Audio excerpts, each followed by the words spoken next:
ٹوپی نہیں اٹھائے گا، کسی مسلمان کی عزت کے ساتھ نہیں کھیلے گا، اللہ کے نزدیک مسلمان کی عزت کا ایک مقام ہے. کسی مسلمان کی ٹوپی مت اٹھاؤ، کسی مسلمان کی پردہ داری مت کرو، اس کی علوم کو مت اٹھاؤ. اور تم ستار کے بندے ہو اور تم ستار کے خلیفہ ہو. اللہ کی صفت ستاری کا یہ مظہر بنتا ہے. جیسے اللہ پاک نے پیٹ کی کپڑی ڈال کر میرے پاخانے کو چھپا دیا ہے، اللہ پاک نے اجلے کپڑوں میں میرے علوم کو چھپا دیا ہے.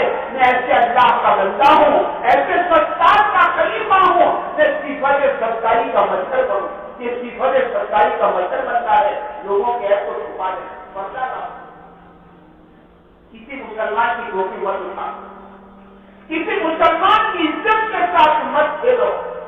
اسے فرمایا مسلمان کی عزت کے ساتھ کھیلنا یہ بدترین سود ہے، بدترین سود.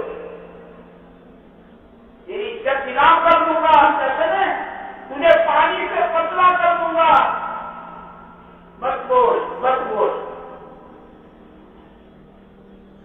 کسی مسلمان کی ٹوپی مت اٹھا. بدترین سود ہے، بدترین سود.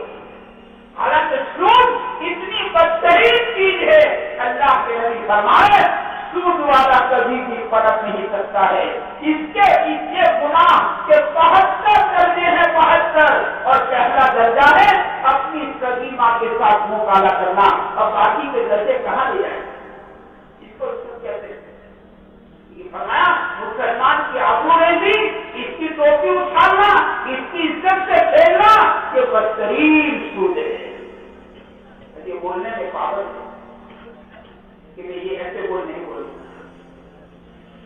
دیکھنے میں پابند ہے. میں کسی پرائی بہو بیٹی کو میں ان آنکھوں سے نہیں دیکھ سکتا. پرائی بہو بیٹی کو گھول گھول کر نہیں دیکھے گا، بلکہ پرائی بہو بیٹی کو یا تو اپنی ماں سمجھے گا، یا تو اپنی بہن سمجھے گا، یا تو اپنی بیٹی سمجھے گا. پرسری پر بردھن پتھر مانیے، پرسری مات سمان. بردھن پر کسی کے ماں کو بھی للچائی ہوئی نگاہوں سے نہیں دیکھے گا، اپنی رال نہیں چپکائے گا. بردھن پتھر مانیے، پرسری مات سمان. پرائی عورت یا تو ماں ہے یا بیٹی ہے یا بہن ہے. یہ دیکھنے میں پابند ہے. یہ گندے اللہ کی منع کردہ چیزوں کو نہیں دیکھے گا. یہ گندی تصویروں کو نہیں دیکھے گا. یہ اپنے موبائل میں گندی تصویروں کو تنہائی کے اندر نہیں دیکھے گا. یہ رات کو سوتے ایک عجیب بیماری چل پڑی ہے. رات کو سوتے آدمی جیسا تکیے پر سر رکھتا ہے، دیکھنے سے موبائل نکالتا ہے اور پتہ نہیں موبائل میں کیا دیکھتے یہ سو جاتا ہے. اللہ ہی جانتے ہیں کیا دیکھتا ہے. بتاؤ اس کی رات اس کے لیے کیسی بنے. کلمہ پڑھ کر سوتا، استغفار کر کے سوتا، ضرور پاک کر پڑھ کے سوتا، اپنے گناہوں پر معافی مانگ کر سوتا.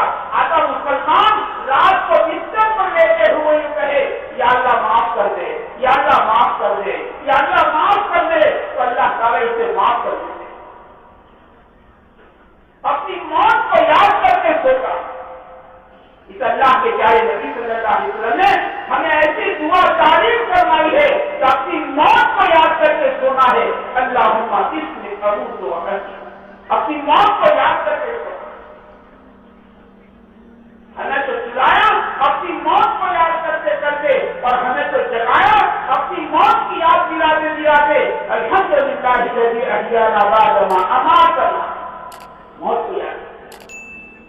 ہمیں تو سونا بھی ایسا سکھایا اور ہمیں تو جاننا بھی ایسا سکھایا. ایک بیماری پتہ نہیں بیماری چل پڑی ہے. اللہ ماشاء اللہ. بس رات کو سوتے موبائل دیکھنا، موبائل دیکھتے پتہ نہیں کیا آدمی دیکھنے میں اللہ یہ پاگل ہے. میں کیا دیکھوں، میں کیا نہیں دیکھوں، میں تابعدار ہوں. یہ اپنے ہاتھوں کے استعمال میں یہ تابعدار ہے. ان ہاتھوں سے حرام کمائی نہیں کر سکتا ہے. یہ ہاتھ اللہ پاک کا حلال کمائی کے لیے دیے ہیں. اللہ پاک کو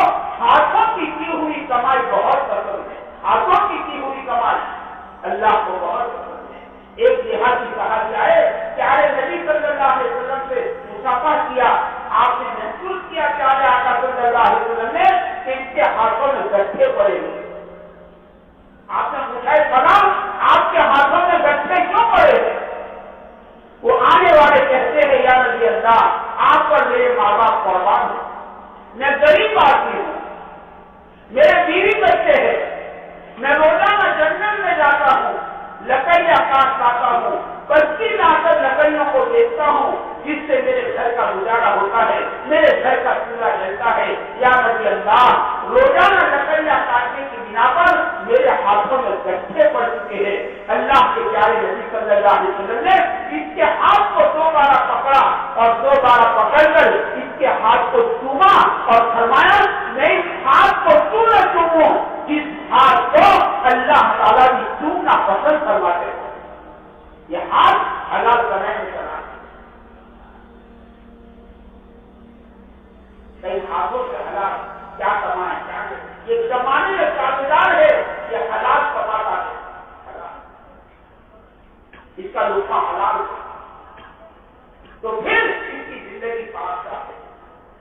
اسے مولانا الیاس رحمۃ اللہ علیہ فرماتے تھے لقمہ سمندر ہے اور اس کے خیالات اس کے موتی ہے۔ لقمہ سمندر ہے، خیالات اس کے موتی ہے، جیسا پانی ویسا موتی، جیسا لقمہ ایسے خیالات، ایسی سوچ، ایسے جذبات اور ایسی آدمی کی وچار دھارا ہوتی۔ پورا مزاج اس کے لقمے پر لقمہ کہتا، جیسے لقمے ہو گئے نا ایسے اس کے جذبات ہو گئے، ایسے اس کی سوچ، ایسے اس کی وچار دھارا، ایسی زندگی لقمہ۔ لقمہ سمندر ہے، خیالات اس کے ہوتی۔ اس کہتے ہیں آدمی کو برباد کرنے والی 2 چیزیں ہیں۔ آدمی چیزوں کی کمی سے برباد نہیں ہوتا ہے، آمدنی کے کم ہونے سے برباد نہیں ہوتا ہے، چیزوں کے نہ ہونے سے برباد نہیں ہوتا ہے۔ آدمی کو برباد کرنے والی 2 چیزیں ہیں، ایک حرام کمائی اور دوسرا بری صحبت۔ بری صحبت آدمی کو بربادی کے گھاٹ لگا دیتی۔ بری صحبت، حرام لقمہ اور بری صحبت۔ اس علماء نے لکھا ہے نیکوں کی صحبت نیک عمل سے بہتر ہے اور بروں کی صحبت برے عمل سے بدتر ہے۔ نیکوں کی صحبت تجھے نیک بنا دے گی اور بروں کی صحبت تجھے برا بنا دے گی۔ نبی کا بیٹا نوح علیہ السلام کا ہے لیکن کافر بنا، کہتے اس کی صحبت، آدمی اپنی صحبت اچھی رکھے، اپنی کمپنی اچھی رکھے، اپنا سرکل اچھا رکھے۔ آدمی کو برباد کرنے والی 2 چیزیں ہیں، ایک حرام کمائی، دوسرا بری صحبت۔ اپنے لقمے کو حلال۔ ایک بزرگ کہتے ہیں کہ ہم نے ایک کٹھی آنے کی دعوت کھائی، جو محنت کر کے کماتا تھا، پسینے کی کمائی، ایسے کٹھی والے غریب کی دعوت کھائی، جیسے اس کی دعوت کھانے کے بعد ہمارے اعمال کو ڈھونڈنا ہوگا۔ عجیب انعام، عجیب کیفیت اس غریب کی دعوت کھانے کے بعد۔ کہتے ہیں ایک عرصے کے بعد ہم نے کسی نواب کی دعوت کھائی تو اس نواب کی دعوت کو کھانے کے بعد تو کہتے ہیں کئی دنوں تک میرے اندر یہ گندا جذبہ پیدا ہوا کہ میں زنا کروں اور رکنے کا آدمی کمائے میں پابند ہے، کیا کمائے کہ اپنے ہاتھوں کو یا حلال کمائے